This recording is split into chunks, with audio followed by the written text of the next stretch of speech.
I hadn't showered in 3 weeks. My hair was greasier than even my Italian heritage had any right to profess to. And I hadn't shaved my sparkling, homeless wizard beard in months. I did have the manager here at the Mighty McD's install a shower, curtain, rod, and all, in the men's room a while ago, so I was without excuse for much of what I just said. It's just that. I just feel that I should look the way I feel. Frizzled, unkempt, disheveled. Holes in my shirt, pants, shoes, underwear, and private parts. I am grungier than the grungiest grungy. Ever so Seattle, despite it being the Philly area, and a jack of all trades from poor dental hygiene to saying horrible things under my breath into my hacked into webcam that was illegally recorded for as long as I've been living out of McDonald's, to street poetry. Such is this story that I am narrating for your oral pleasure, dear viewer. We really need to talk, Big C. My personal hero and life coach, Alf, wrapped his fuzzy, furry Melmacian arm around me, reenacting his bits of concern from the classic after-school animation special, Cartoon All-Stars to the Rescue. You just haven't been yourself recently, buddy. You haven't even touched your kitty casserole. That wasn't kitty casserole. It was a cheeseburger covered in maggots with the meat exposed in the backside and a tub's worth of Vaseline rubbed into it. It did feel like a metaphor for something. But what? I hadn't ordered any prostitutes lately. Not even that one named Mystery Meat. Ugh. But little did I know that the game was afoot. Anyway, Beetlejuice promptly swiped it from the dining table and popped it into his mouth. Green teeth, purple tongue and all, swung it whole like a devious brat in the 1940s would swallow a live goldfish. This clearly was not my paranoid schizophrenia acting up, but what may have been was the sign hanging upright in the lobby. Burger shot, in all caps. Burger shot? You mean like when you're so sexually aroused by hamburgers that you can't help but touch yourself in public until you let out a salty surprise for all the world to see? I fired several bullets into the sign, not realizing that it would have been a far more productive use of time and energy to chop it down with an axe. Some frightened children were staring and screaming, but I gave them a few Mario Galaxy Happy Meal toys, so it was all good. Free trinkets definitely make up for a lifetime of trauma. Oh well, whatever, I needed to take a shit. By the time I came back from the men's room, several of the lost episode antagonists had Googled for crazy fetish nonsense on my laptop, which I leave unlocked because who would ever want to mess with little old me? Okay, not so little. I'm fat. I'm cool with it. Why can't you be too? I live out of McDonald's. I think it's time you went on vacation, Michelle, chimed in Bob Saget, apparently forgetting that he called me an LOL cow however many weeks ago. It's hard to remember. Have you ever been to San Francisco, little pony? He held up a box of Mountain Dew Baja Blast Rice-A-Roni as a selling point and rubbed his stomach with his tongue sticking out, that patriarchal asshole. Delicious? He insisted, attempting to sell the bit to me. It didn't work. Rice-A-Roni is not on the menu here, so I won't eat it, let alone travel to San fucking Francisco, where the people smell their own farts and... I need to stop talking because you'll probably get mad and record me against my knowledge and consent as an act of retribution if I don't. Bob Saget swallowed his tongue and died. He'd be back in a few minutes, probably. Suddenly, I heard the sound of screaming coming from Edulf Hattler, our beloved fry cook. I instinctively ran behind the counter, because despite not working here, I am so important to our financial operations that I have honorary employee status, and corporate can't be bothered because they're too busy launching PR campaigns to make up for their CEO refusing to eat the burgers that he for some reason volunteered to taste test on camera despite being a Harvard MBA and caviar and salad enthusiast. Oh no, this could not be. But it was. My bestest friend in the whole wide world, the manager of the local McDonald's, Bill Belichick, had been stabbed in the heart. Repeatedly. But who could possibly do this? And why? It wasn't me, muttered Hotel Mario, holding up a screwdriver in the enclosed instruction book and holding his finger in the air for several minutes with his mouth stuck open for no reason at all. Now, maybe I'm just naive, but I took him at his word. Hotel Mario was about as talented with that thing as he was at going on a no pasta diet. Bazing! This is a McDonald's murder mystery. Somebody needs to call Sherlock Holmes, barked out Marmaduke the dog. No, wait, I was just heavily sleep deprived and having a hallucination. Woof, woof, woof, I think he said. Well, I could tell you personally that I scanned for clues everywhere. The fry vats, McNugget ovens, George Jetson's hairy ball sack, and the insides of every restroom toilet. It was pretty cool to have an excuse to walk into the women's room, and though I did get slapped around several times, it was still worth it, but that was beside the point. I did stick my hands into something muscular and elastic while I was in there, maybe a few inches long. I have to admit, kind of liked it. Smooth, warm, kind of spongy. I asked SpongeBob later if he'd been in the ladies' room, and he said no, so I guess it's up to imagination what I did there. When I got back to my seat, George had saved a picture of his dangling, wrinkled scrotum as my screensaver. I feverishly attempted to get rid of it, but malware. When all hope seemed lost, it came in the form of Porky Pig's ginormous gullet exploding into porcine lard chunks from consuming one too many Big Macs. Good golly, such girth! I didn't bother calling an ambulance because he was already dead. And again, when you're schizophrenic, these guys regenerate in a matter of minutes, whether you like it or not. I rummaged through that lard, and wouldn't you know it, it was a DVD, or more specifically, a PS2 video game disc, Grand Theft Auto plus McDonald's 4. It read in grade school glitter pen that probably had pom-poms on the end of it that were covered in liquid aids. So I tried to jam the disc into the VHS player, and though it took a few minutes for my special brain to realize I was never going to work no matter how hard I tried, I ended up eventually recalling that we had a PlayStation 2 in the stockroom in case of emergencies. So, it all worked out in the end. Oh, great. It was the Grand Theft Auto logo with a plus sign next to it, and a little gray spaceman with bugged out eyes was giving me the middle finger for no apparent reason. It was smoking from the largest bong I'd ever seen, larger than Nick Foles' schlong, and it knocked over the plus sign, which felt like a bladed cross and cut open the alien's intestines immediately. Jesus lives, displayed on the screen in a gooey, blood-soaked Comic Sans font. That's nice. So why did he leave me again, A bunch of little squirrel-like parasites scurried out of E.T.'s innards and devoured discarded pieces of McNuggets and burger chunks from the CG rendered ground. They all became glow-in-the-dark and exploded into what sure looked like prolapsed hemorrhoids, which I figured was the game mocking me for sitting on my ass every waking hour of the week and chowing down on unhealthy food. It couldn't even be called food in other first-world countries, unless to remove some of the ingredients Robert F. Kennedy Jr. wished he could. Oh yeah. Had to find out who killed Bill. Was it an alien? Was the alien me? The main game launched. Grand Theft Auto in space, it read in white on black. Now, I had no idea how to steal cars in space, but that's exactly what this game was. Zero gravity, took a lot of patience, and the moon theme from the DuckTales NES game played in the background, which I have to say was kind of neat.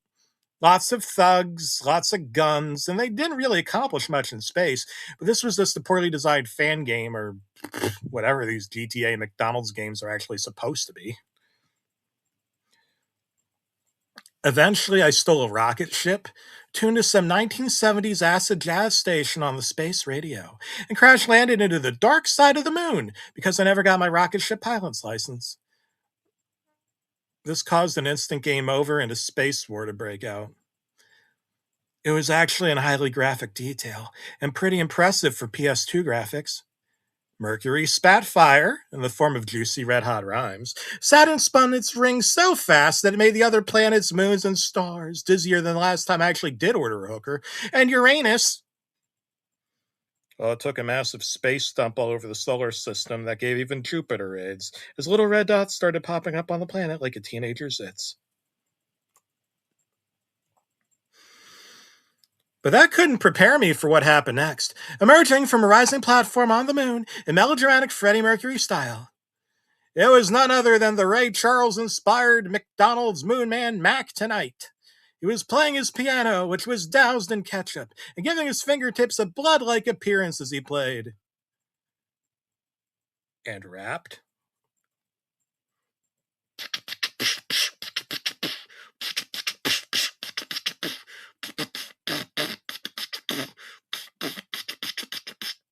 Stone Cold Killer, who's killer? I drink off in public in my French vanilla. I drink it on down, it tastes like ambrosia. Business, don't you know I was a killer? I was the killer, I was the killer. Taco Bell and Mountain Dew, and I was the killer. I was the killer, I was the killer. I drink my own cum cause it's lunar tequila. That's only one thing that's left to do.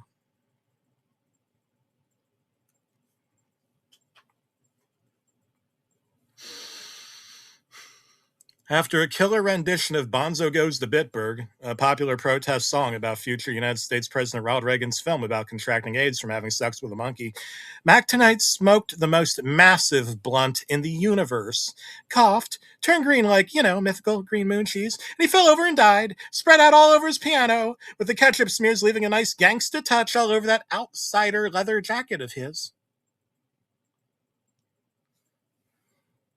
Then some text popped up on the screen in glowing mucus moonrock green.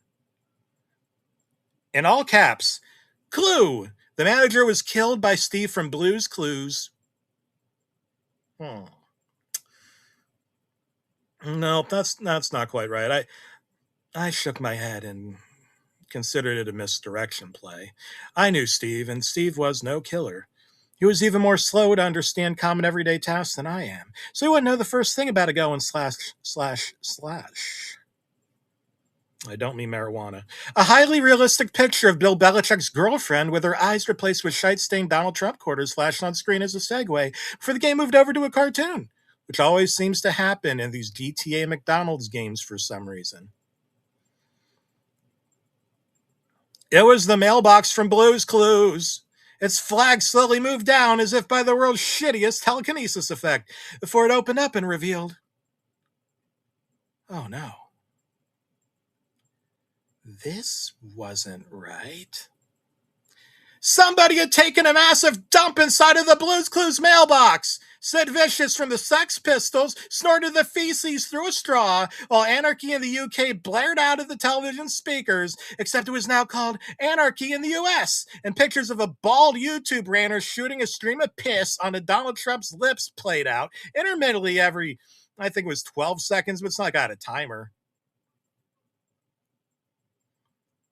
Donald Trump kept popping up on this disc a lot. It must have all been Donald Trump's fault. Eventually, the absence of fecal matter revealed a shite-stained clue. It was a postcard. Theo in Antarctica, it read in a lisp. A crudely drawn picture of a Yeti slurping a plate of spaghetti and shoving a hot dog up its anus was shown. That could only mean one thing. The classic lost episode villain, the flamboyant Yeti, was the murderer of Bill Belichick. I shut off the tape disc game and ran over to Bill's corpse to investigate for bite marks or prolapsed anus. But there was nothing of the sort. I've had enough of your bloody misdirection plays, I shouted at the disc. I poured a vat of piping hot magma that I kept in the stockroom in case the health inspectors visit and we have to dispose of the product that is unfit for human consumption all over the PlayStation 2 gaming console, melting it immediately. I had just about given up, chugging down an entire bottle of wine and scaring children by the ordering kiosk with a combination of manic laughter and blood-curdling screaming, when one of my best buddies in the whole wide world, Kermit the Frog, waddled over to me and offered me a single McDonald's French fry. Kermit, I began, this single act of kindness proves that there is something worth living for in this world. I wiped away a single teardrop.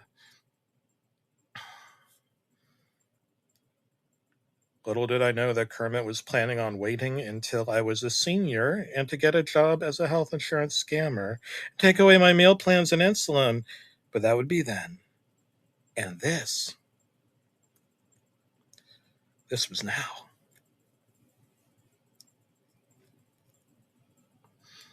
I investigated every Lost Episode character up and down, hand and foot, and even did some frisking. Wacko Warner smashed my head in with a mallet, but I was too good for giving up. Mr. Clean threatened to add me to his list of casualties. Paul Blart drove a Walmart mobility scooter into the counter and exploded into donut holes. And whoever they are from that K-pop group that McDonald's keeps advertising lately tried to run away, so I shot each and every last one of them in the face and threw the remains of the meat grinder, courtesy of how we usually produce our burger meat. Wait a minute. The K-pop guys weren't Lost Episode villains. No.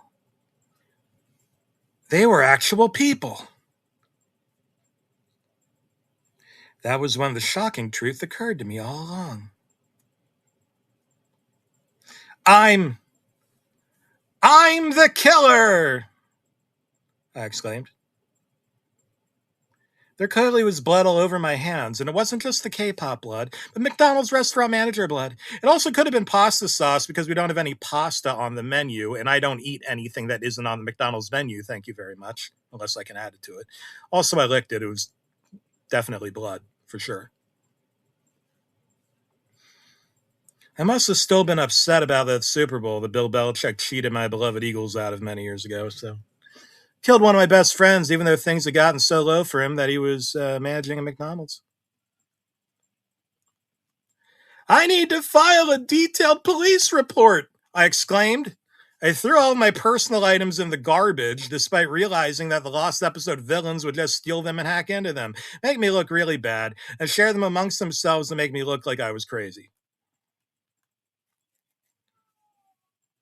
It was at that point that Big Bird offered me a point of advice that would change my life forever. Curly Fries, we need you here, and we all need you in our lives. If I can't watch you through your window, break into your home, install malware on all of your personal devices, and frame it as you being legally insane, then none of us have any meaning in this life at all. We have an unbreakable bond. You're needed. You are needed.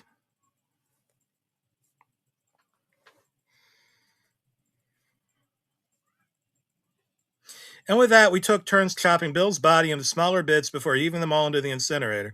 Well, actually, we used them as McNugget ingredients, but I digress. The children didn't complain, and neither did the parents who knew, since their brats were happy. So at the end of the day, all's well that ends well, and I'll always be here at McDonald's, getting drunk, getting fatter and fatter, being preyed upon by my best friends, and paying off the cops and gift cards and McMuffin coupons. Plus, I let my favorite person know that I'm a murderer. She doesn't think any less of me for it. Actually, multi-murderer, and again, she's cool with it. It especially helps that I killed Bill Belichick. See you next time!